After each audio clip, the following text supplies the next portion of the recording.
Kecanggihan sekarang ini, penelitian yang saya lakukan tidak bisa dilawan oleh siapapun. Tetapi begitu Bapak mengomentari tentang saya, haleluya, deremak sampean. Apalagi oleh Pak Mahfud MD, berani carok dengan saya.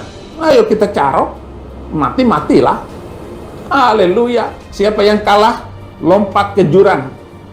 Berani? Coba Pak Mahfud, tangkap saya ini. Kalau memang Bapak itu adalah Menko Polhukam dan ngomong tentang penista agama, justru Muslim sendiri yang banyak menistakan agama Islam, termasuk Ade Armando itu. Saya kira Bang Ade membantu saya dan menolong saya, malah bilang saya ini bodoh, mengatakan saya nggak berlogika. Saudara yang tidak berlogika karena saudara tidak membaca sejarah Islam. Jadi begitu persahabatan saya dengan Ade Armando. Pendeta Saifuddin Ibrahim terang-terangan menantang Menko Polhukam Mahfud MD, carok sampai salah satu ada yang mati lantaran Mahfud MD menyebut dirinya melakukan penistaan agama. Hal itu terkait permintaannya kepada Menteri Agama Yakut Kholil Kaumas untuk menghapus 300 ayat Al-Quran yang dinilainya menjadi pangkal masalah kehidupan beragama di Indonesia. Permintaan saya kepada Menteri Agama menghapuskan atau men-skip ataupun tidak mengajarkan lagi 300 ayat di dalam Al-Quran itu, dan mereka harus melakukannya dengan senang hati. Tetapi sayang sekali itu kan permintaan saya kepada Menak. Kenapa Menteri Mahfud MD yang menjawab? Yang saya minta itu Menteri Agama. Sehingga Bapak katanya menetapkan saya sudah dianggap penista agama. Menistakan agama siapa? Saya hanya meminta agar 300 ayat dari Al-Quran itu harus dihapuskan. Penelitian yang saya lakukan tidak bisa dilawan oleh siapapun, apalagi oleh Pak Mahfud MD, ujarnya. Kecanggihan sekarang ini, penelitian yang saya lakukan tidak bisa dilawan oleh siapapun. Tetapi begitu Bapak mengomentari tentang saya, haleluya, deremak sampean. Apalagi oleh Pak Mahfud MD, berani carok dengan saya. Ayo kita carok, mati-matilah. Haleluya. Atau kita main catur, berdua main catur.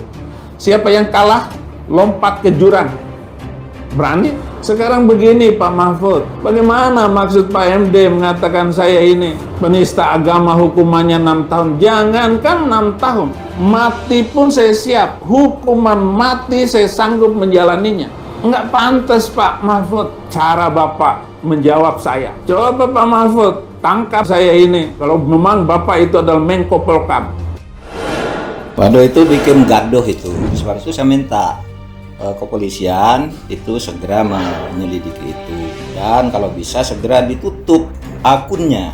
Karena kabarnya belum ditutup sampai sekarang ya. Jadi itu meresahkan dan provokasi untuk mengadu domba antar umat. Saya ingatkan Undang-Undang Nomor 5 Tahun 69 yang diperbarui dari Undang-Undang PNPS Nomor 1 Tahun 65 yang dibuat oleh Bung Karno tentang penodaan agama. Itu mengancam hukuman tidak main-main, lebih dari 5 tahun hukumannya, yaitu barang siapa yang membuat penafsiran atau memprovokasi dengan penafsiran suatu agama yang keluar dari penafsiran pokoknya.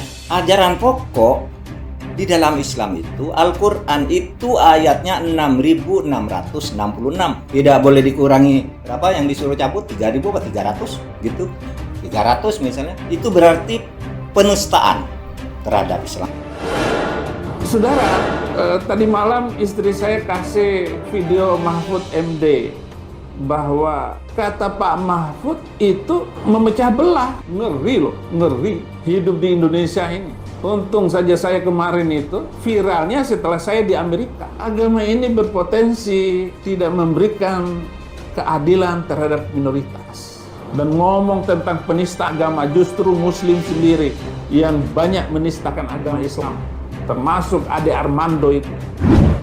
Bahkan Pendeta Saifuddin Ibrahim menantang Ade Armando untuk adu logika. Logikamu, Ade Armando, tidak cukup. Kalau lawan dengan logika saya, Ade Armando, kamu hanyalah logika kucluk, logika mental busuk. karena kamu sendiri tidak mampu menjalankan agamamu, menjalankan sholat 5 waktu, potong tangan saya. Kalau kamu mampu, Ade Armando. Gak bisa saudara, paparnya. Saya minta kepada Menteri Agama kok, kenapa Ade Armando marah? Kenapa Ade Armando mencari konten gara-gara permintaan saya? Kan saya mintanya ke Menteri Agama. Lu kan bukan Menteri Agama, Bang Ade. Ya kalau sekedar ngomong nyinggung-nyinggung begitu ya nggak salah saudara. Sementara saudara sendiri kan nggak bisa dijamin melakukan Islam dengan benar. Sehingga saudara-saudara yang mengkritik Islam sendiri pun tidak pernah sholat, mengaku sih Islam. Sholat 5 waktu, potong tangan saya kalau bisa. Jadi jangan membuat logika keliru Bang Ade. Mari kita perbaiki logika kita dengan memperbaiki hubungan sosial keagamaan kita ini. Jadi begitu persahabatan saya dengan Ade Armando.